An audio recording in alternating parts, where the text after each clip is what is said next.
Ciao ragazzi, voglio andare a Napoli, mi manca troppo, casa mia mi manca troppo ragazzi, veramente, ci sto pensando veramente tanto, almeno un paio di giorni, perché bastano un paio di giorni e Napoli ti ricarica, tengo proprio bisogno, aiuto, Napoli è un antistress.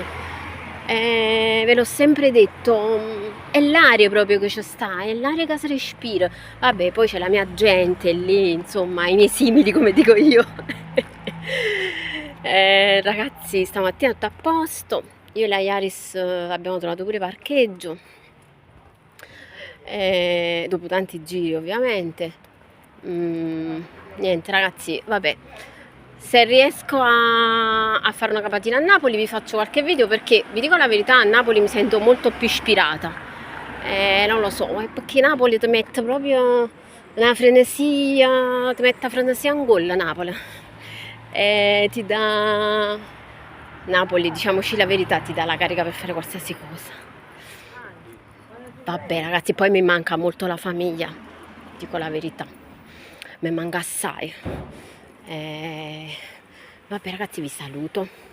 Ragazzi, mi raccomando però, una cosa la chiarisco, iscrivetevi, non me lasciate sola. Ultimamente non ve l'ho detto più, però questo non significa che vi dovete continuare a iscrivervi, iscrivetevi, lasciatemi compagni, se no i video faccio su lì.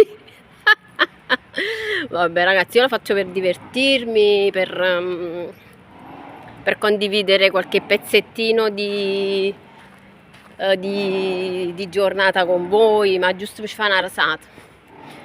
Vabbè, ringrazio tutti quelli che mi commentano in positivo, ovviamente, che almeno sto simpatica con qualcuno.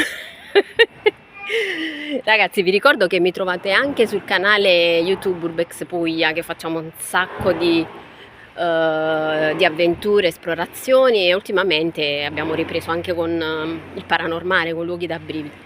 Vabbè ragazzi, questa è una cosa seria. Vi saluto ragazzi, e pure stamattina ve la già ricevo per forza io.